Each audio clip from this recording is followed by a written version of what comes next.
السلام علیکم ورحمۃ اللہ وبرکاتہ۔ الحمدللہ رب العالمین والصلاة والسلام علی اشرف الانبیاء والمرسلین نبینا محمد وعلی آلہ واصحابہ اجمعین اللہم صلی علی محمد وعلی آل محمد۔ نماز کے احکام و مسائل کے سلسلہ میں جو ہمارے دروس کا سلسلہ جاری ہے، اس میں آج اس موضوع پر گفتگو کرنا ہے، وہ ہے ظاہری طہارت کا بیان۔ نماز کے لیے بدن، کپڑا اور جگہ کا پاک ہونا ضروری ہے۔ سب سے پہلے ہم بدن کی طہارت کا ذکر کرتے ہیں۔ چند چیزیں ایسی ہیں کہ ان کے لگنے سے جسم ناپاک ہو جاتا ہے، یعنی انسان کا پیشاب، پخانہ، منی، مدی، ودی، حیض، نفاس اور استحاضہ کا خون، لکھوریے کا پانی اور کتے کا لعاب وغیرہ وغیرہ۔ حلال جانوروں کا پیشاب یا گوبر لگنے سے بدن ناپاک نہیں ہوتا۔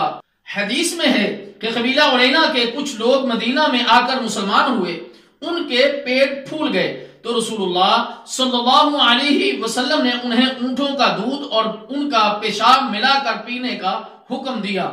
صحیح بخاری۔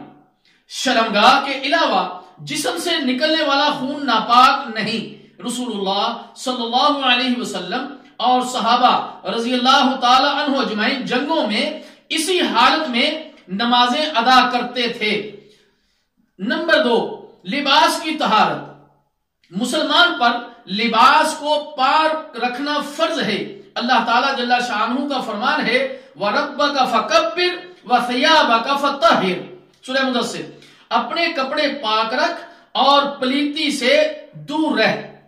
نماز کے لیے پاک لباس شرط ہے، اس کے بغیر نماز نہیں ہوگی۔ رسول اللہ صلی اللہ علیہ وسلم نے فرمایا جب تم میں سے کسی کے کپڑے کو حیض کا خون لگ جائے تو وہ اسے کھرچ دے اور پانی سے دھو لے، پھر اس میں نماز پڑھے۔ اسی طرح میرے محترم دوستو، جوتا پاک ہو تو اس میں نماز پڑھی جا سکتی ہے۔ رسول اللہ صلی اللہ علیہ وسلم نے فرمایا جب تم میں سے کوئی شخص مسجد کی طرف آئے تو اسے اپنا جوتا دیکھ لینا چاہیے، اگر اس میں گندگی یا تکلیف دہ چیز لگی ہو تو اسے زمین پر رگڑے اور پھر اس میں نماز پڑھ لے۔ میرے محترم دوستو، یہاں ایک امر غور سے سمجھ لیجئے۔ جیسا کہ آج کل کی مساجد ہیں، ماشاءاللہ قالین وغیرہ بچھی ہوتے ہیں، صفے ہیں اور مختلف قسم کی دریاں وغیرہ ان میں بچھی ہوتی ہیں۔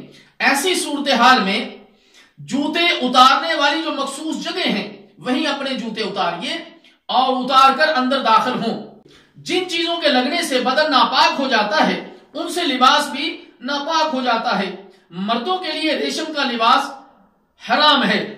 اللہ کے رسول صلی اللہ علیہ وسلم نے فرمایا ریشم کا لباس اور سونا پہننا میری امت کے مردوں پر حرام ہے اور عورتوں پر حلال ہے۔ لباس یا بدن پر نجاست کا علم۔ اگر دوران نماز ہو تو کیا کریں؟ نجاست اگر نماز کے دوران ہی دور ہو سکتی ہو تو اسے دور کر لیا جائے۔ اگر نجاست ایسی چیز کو لگی ہے جسے اتارا جا سکتا ہے تو اسے اتار دیں۔ جیسا کہ ایک دفعہ رسول اللہ صلی اللہ علیہ وسلم جوتا پہن کر نماز پڑھا رہے تھے کہ نماز کے دوران میں جوتا اتار دیا، پھر وجہ بتاتے ہوئے فرمایا ان جبریل علیہ السلام آتانی فاخبرنی ان فیہما قذرا۔ سنن ابی داؤد۔ میرے پاس جبرائیل علیہ السلام تشریف لائے اور انہوں نے مجھے بتایا کہ میرے جوتے میں گندگی لگی ہے، اگر نماز کے دوران میں نجاست دور کرنا ممکن نہیں تو نماز توڑ کر اس سے لباس وغیرہ پاک کریں۔